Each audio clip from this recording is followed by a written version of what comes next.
Halo semuanya, kembali lagi bersama saya Brian Howard. Kali ini saya akan jawab pertanyaan lagi ya. Hari ini tanggal 12 Desember. Nah, 12 ya. 12 Desember.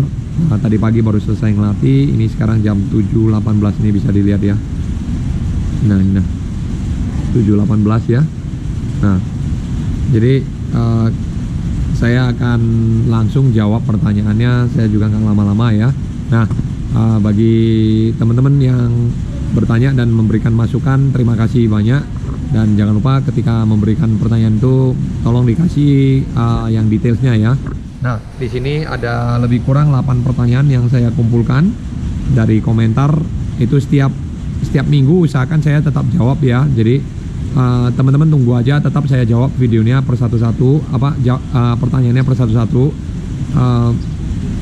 Biasanya itu per 1 minggu sekali, itu hari Senin saya akan buat videonya dan hari Sabtu itu ditayang ya. Nah, jadi hari ini tanggal 12, mungkin nanti tayangnya akan di akhir pekan ya, ataupun 2 akhir pekan. Kalau videonya banyak, biasanya kalau pertanyaannya banyak, biasanya kita buat videonya beberapa kali. Jadi kita akan pisahkan ke hari Rabu dan hari Sabtu ya. Biasanya itu jam 4 sore akan tayang ya. Nah, di sini ada pertanyaan yang pertama ya, nggak lama-lama. Nah, gara-gara si A menang telak dari si B ya. Ini di video sebelumnya ya, dan si B kecewa pindah klub ya. Nah, dari video ini lumayan banyak yang komentar ya, dan saya pertama waktu pikirin judulnya, saya coba untuk buat judul yang lebih tertarik ya. Jadi dan betul memang ada pro ada kontra ya sedikit ya. Nah, di sini salam dari Jawa Tengah, Jateng Gayeng coach. Ada korelasinya nih sama pertanyaan saya dulu tentang karbit. Alhasil pindah klub yang hobi mengkarbit. Berarti berarti anak-anak ini pindah ke klub yang mengkarbit, dan ada klub yang hobi mengkarbit, maksudnya gitu ya. Kita sadar LTAD, long term athlete development, tapi juga terbentur dengan kepentingan orang tua. Pengennya setiap lomba itu menang. Klub kita fokus long term athlete development atau LTAD. Begitu kita jelaskan ke orang tua, gantian dikasih pertanyaan seperti ini. Ada jaminan coach LTAD-nya jalan? Mungkin ini gini, apakah ada jaminan coach untuk LTAD-nya berjalan?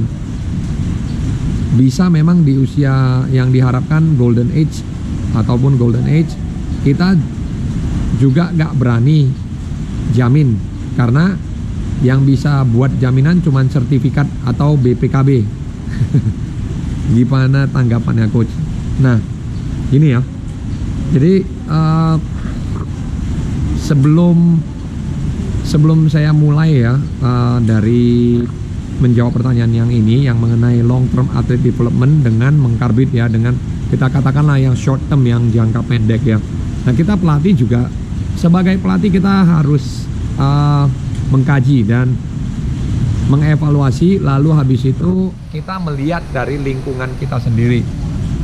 Contoh, kalau lingkungan kita banyak yang short term ataupun jangka pendek, maunya menang terus, habis itu udah setelah dia kalah ya dia pun nggak mau berenang lagi gitu. Kita harus cari tahu gimana caranya kita bisa mengedukasi atau memberitahukan kepada orang tua, ataupun mengedukasi orang tua sehingga LTAD ini berjalan. Karena apa? Dari sertifikasi yang saya ambil ya, mulai dari C, PRSI C, PRSI B, PRSI A, lalu habis itu final level 1, final level 2, lalu habis itu ASKA 1, ASKA 2, ASKA 3. Itu semua, dari semua sertifikasi yang saya ambil dan lisensi yang saya ambil, itu semua mengatakan long term athlete development gitu. Jadi kalau short term ya berarti teman-teman udah harus bisa namanya apa, mengakalinya gitu ya. Berarti teman-teman lah, tugas teman-teman untuk meyakinkan kepada orang tua. Tapi kalau misalnya orang tua bertanya kembali, jaminannya apa gitu loh ketika dia nggak bisa berprestasi di golden age. Nah, umumnya kalau kita menjalankan dengan benar, teknik yang benar, latihan yang benar, itu ketika nanti lomba, hasil lombanya ataupun di kejuaraan-kejuaraan nasional itu pasti bisa berprestasi kalau benar ya. Tapi kalau latihannya ya benar nggak benar ya, kita sulit gitu loh. Maksudnya tergantung banget sama anak-anaknya ini juga ya. Dan tentunya kalau untuk jaminan penuh gitu ya nggak bisa 100% dijamin. Kalau 100% dijamin semua atlet udah berprestasi gitu, udah nggak ada lagi namanya Kak Richard Sambera, udah nggak ada lagi namanya seorang Siman Sudartawa ya, udah nggak ada lagi namanya Igede Siman Sudartawa. Lalu habis itu nggak ada lagi yang namanya Coach Albert, yang namanya sekarang pelatih sekarang Coach Albert Felix, udah nggak ada yang namanya itu. Tapi kalau benar latihannya dan juga fokus ya bisa. Dan sekarang bisa dilihat di Krapsi sudah banyak itu ya anak-anak yang mulai udah long term athlete development penerapannya ya. Penerapan pelatih-pelatih juga rata-rata sudah mulai paham gitu ya, dan sudah mulai mengarah ke long term athlete development. Dan memang ada yang short term, tapi saya rasa mulai sedikit ya, mulai agak berkurang. Karena apa? Kita sebagai pelatih biasanya sudah mulai teredukasi itu sama temen-temennya. Harusnya kita kerjakan long term, jangan short term gitu ya. Nah, jadi kalau mengenai jaminan pasti itu tentunya tidak ada yang pasti, karena ketika kita mengerjakan program, kita menebak anak ini mau kemana, kita mau plan anak ini kemana juga, belum tentu anak ini mau 100% gitu loh. Jadi kita harus pastikan juga apakah anak ini betul-betul nggak mau gitu loh. Jadi satu, kembali lagi, bukan karena pelatihnya yang menjamin, tapi harus anaknya sendiri yang mau gitu. Jadi sebagai seorang pelatih itu tetap memberikan yang namanya tetap menggandeng anak-anak ini, membimbing anak-anak ini untuk menjalankan program. Tapi harus diingat, individu dari anak-anak ini sendiri juga harus punya niat yang kuat. Kalau enggak, tidak akan bisa. Mau jaminannya seperti apa juga itu tidak akan bisa gitu loh ya. Jadi kita jangan hanya lihat yang sukses, kita harus lihat yang gagal juga. Jadi kita belajar dari yang gagal. Berapa banyak orang yang gagal ini ya. Jadi kayak contohnya suatu perlombaan itu yang gagal berapa banyak gitu loh. Nah, dari situlah kita harus pelajari. Dan orang tua juga, kalau yang orang tua yang benar-benar serius, dia pasti juga akan ikut mempelajari itu dari kegagalan itu. Bukan malah ketika kita menyampaikan long term athlete development malah ditanyakan mengenai jaminannya ketika dia di golden age itu, apakah perenang itu akan menang, bisa menang ya sesuai yang diharapkan gitu loh. Nah, kalau mau sesuai diharapkan, semua orang udah jadi juara gitu ya kan. Tapi kan belum tentu apakah kita cukup bekerja keras gitu ya. Nah, dan satu lagi, percaya apa enggak, kalau untuk long term athlete development itu akan jauh lebih bagus untuk perkembangan anak-anak. Baik itu anak-anaknya tidak berprestasi yang luar biasa, tapi long term athlete development akan jauh lebih bagus untuk perkembangannya anak-anak, baik dari segi psikologi, dari segi fisik, dari segi semua ya, lingkungannya, sosialnya dia, teman-temannya ya, itu jauh lebih bagus kalau long term athlete development ya. Nah, lalu habis itu pertanyaannya ini saya terjawabkan ya. Dan saya akan coba jawab pertanyaan kedua. Di sini ada 8 pertanyaan ya, tadi saya kumpulkan. Nah, di video kenapa set gaya ganti penting program latihan renang 24x75 ya. Nah, waktu itu gaya ganti. Di sini ada yang pertama, kenapa kejuaraan di Provinsi Jawa Timur limitnya di spektra lebih tajam di setiap kelompok umur dibandingkan dengan provinsi lainnya? Nah, kalau untuk limit ya, mungkin limit ini di set ya, di set. Kemungkinan besar limitnya di set, contoh nih dari rekor nasional. Kalau untuk Jawa Timur mungkin disetkan per KU ya, mungkin biasanya ini kan apa ini di setiap kelompok umur ya, itu per KU mungkin disetkan dari rekor nasionalnya itu lebih mendekati ke rekor nasionalnya, contoh 10%, 7% atau 5% dari rekor nasional ya, ataupun 3% dari rekor nasional. Nah, jadi sehingga teman-teman yang ada di Jawa Timur itu juga mungkin tingkatnya ataupun yang diseleksi akan lebih serius gitu ya, akan lebih tajam waktunya ya. Itu sih kalau menurut saya ya, kenapa bisa lebih tajam di setiap kelompok umur dibandingkan dengan provinsi lain ya, kemungkinan itu ya. Jadi lebih tajam dan lebih terpilih lah gitulah ya, lebih lebih terseleksi ya. Nah, itu terjawabkan ya. Lalu habis itu usia 6-8 tahun putra, ada di video itu, urutan gaya apa yang sebaiknya dipelajari terlebih dahulu ya.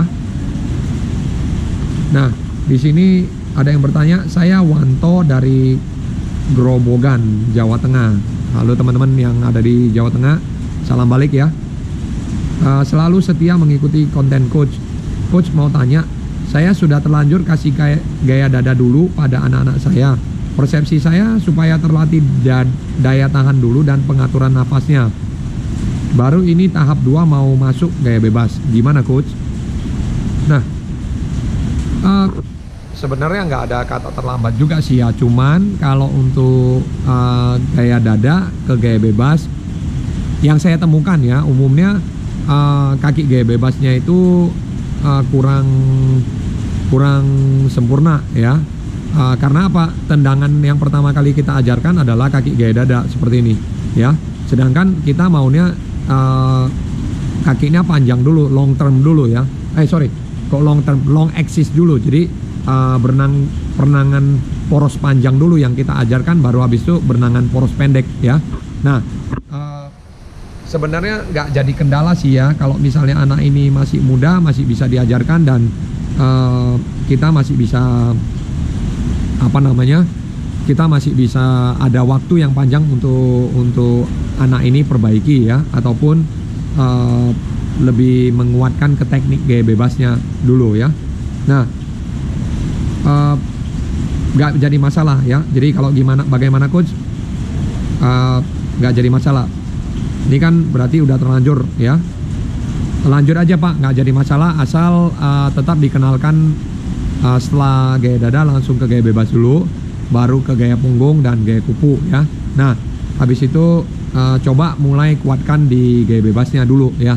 Nah, karena jangan salah paham juga, ketika kita kuat di kaki gaya bebas itu juga akan kuat di kaki gaya dada, karena kaki bebas juga mendukung gaya-gaya yang lain ya.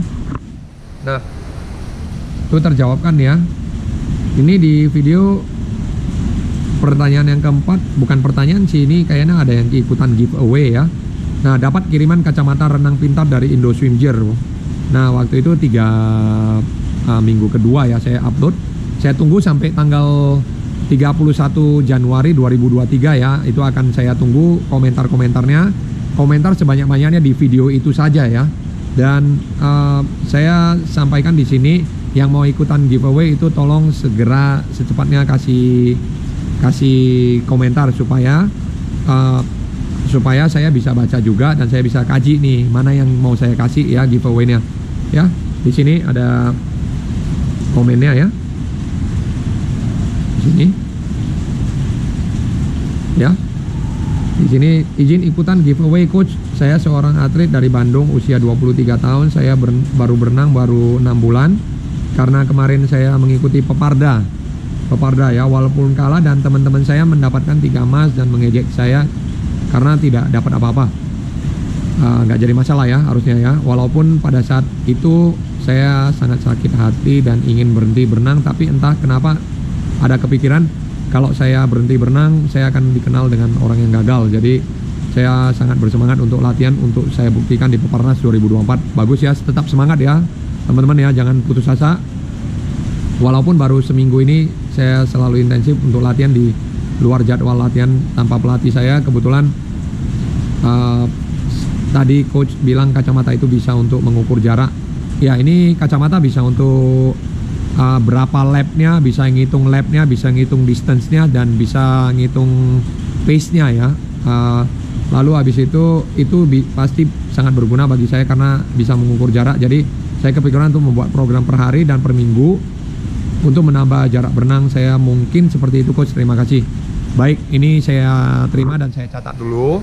Nanti kita tunggu sampai tanggal 31 Januari 2023 dan saya akan umumkan melalui videonya juga ya. Melalui video, mau itu jawab pertanyaan, mau itu nanti khusus buat satu edisi ya. Saya akan cari satu video yang nanti saya akan selipkan dan saya akan umumkan di situ ya. Nah, terima kasih. Ini saya catat, kita tunggu sampai tanggal 31 Januari ya.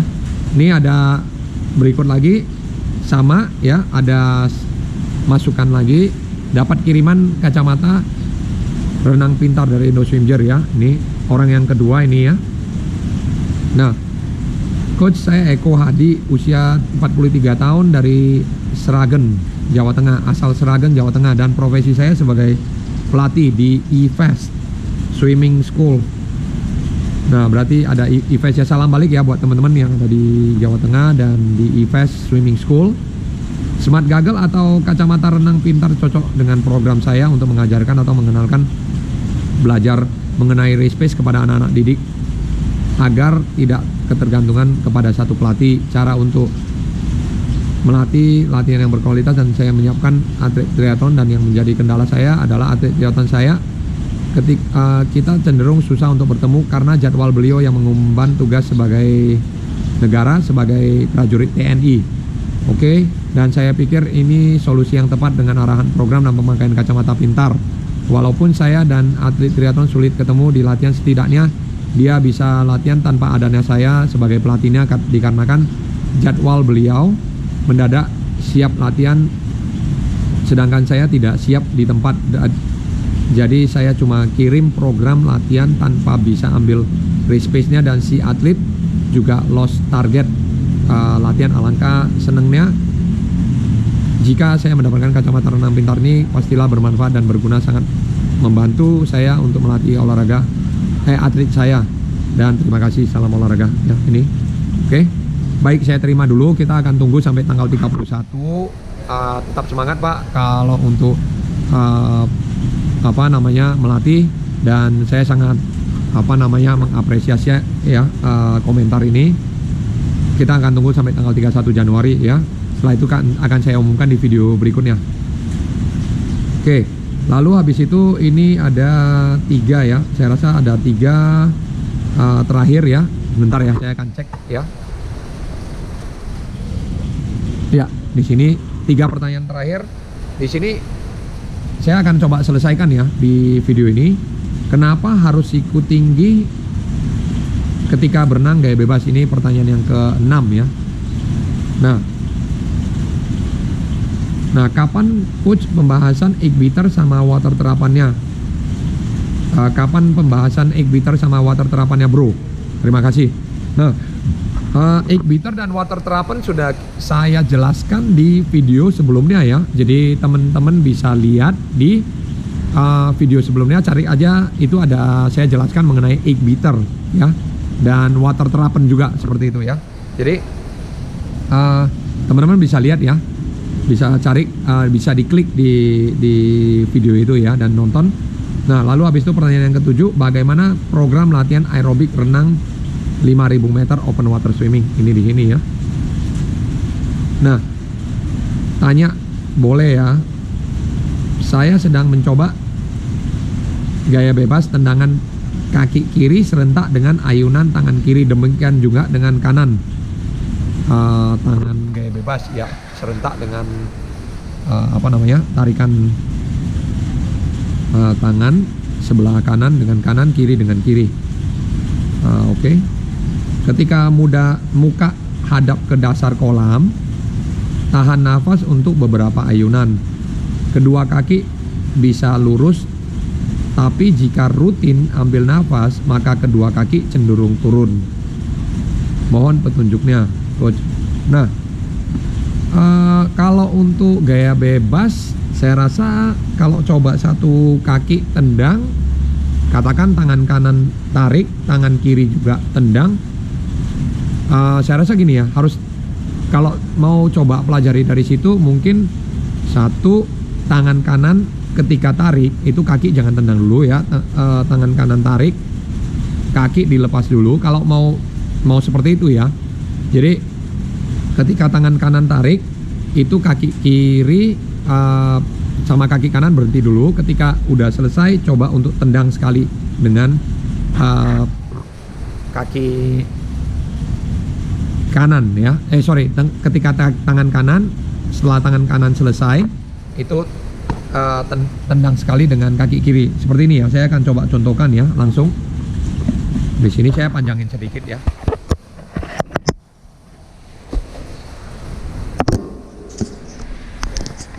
Nah,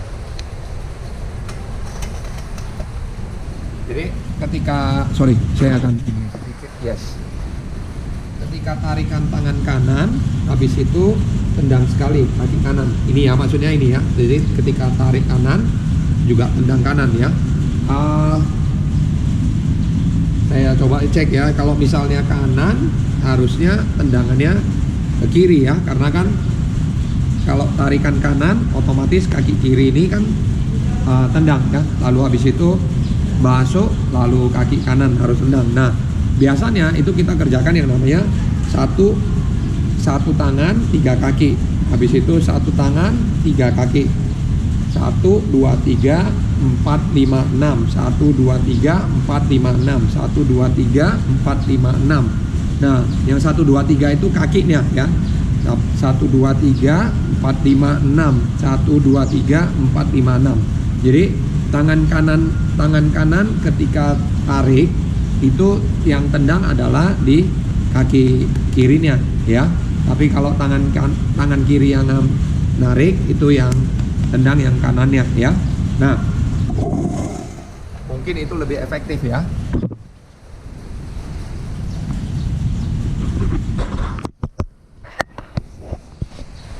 Nah, sebentar ini saya akan jawab lagi. Saya akan lanjut jawab. Ketika muka hadap ke dasar kolam, tahan nafas untuk beberapa ayunan. Ini juga yang perlu saya sampaikan. Ketika kepala masuk ke kolam, ke air, itu usahakan dibuang nafasnya dari hidung ya. Jangan ditahan nafasnya, karena ketika kita nahan nafasnya itu otomatis itu otomatis akan kelamaan ketika kita tunggu beberapa kali, kecuali kita latihan yang namanya hypoxia ya. Nah, tapi kalau kita nggak hypoxia, itu berenang biasa, itu kita boleh kerjakan ketika kita masukin muka ke air, itu harus dibuang nafasnya ya. Dan kedua kaki bisa lurus, tapi jika rutin ambil nafas, maka kedua kaki cenderung turun. Betul, kalau kita agak sering ambil nafas ya, kepala naik, itu kakinya akan sedikit turun ya, karena kita posisi kepalanya asik naik ya. Nah, jadi usahakan tetap ambil nafas, buang nafas, karena kita mau hirup oksigen, buang oksigen. Nggak mungkin ketika kita naik ke atas, kepala kita baru mau buang gitu loh ya. Jadi ketika muka hadap ke kolam, ke dasar kolam, itu harus dibuang nafasnya ya. Nah, berikutnya sama, ini tanya lagi boleh ya. Di sini ada pertanyaan berikut ya, dari orang yang sama ya. Nah, tanya lagi boleh ya. Setelah ambil nafas di udara, lalu masuk muka ke dalam air sambil buang udara lewat hidung kisaran 30%, supaya air tidak masuk hidung supaya air tidak masuk ke hidung kemudian. Ketika akan kembali ambil nafas lagi, baru saya buang sisa 70% udara lewat hidung. Apakah cara itu sudah tepat? Mohon petunjuknya coach. Nah, kalau bisa ketika kita kan kita tarikannya kan contoh ya, kita tarikannya kan 1, 2, 3 ya, 3 kali tarikan 1 napas, 3 kali tarikan 1 napas, atau 2 kali tarikan 1 napas. Nah kan tarikannya nggak terlalu lama tuh, kecuali kita kerjakan yang namanya 51, 71, 8 atau 91 ya, itu panjang.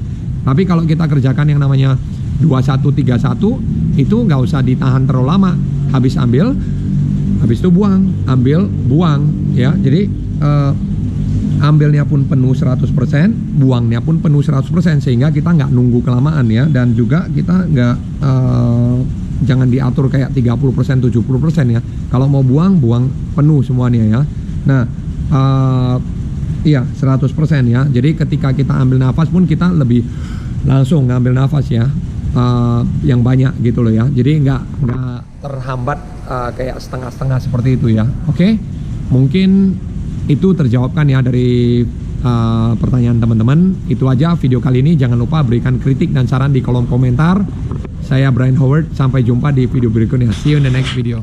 Dah.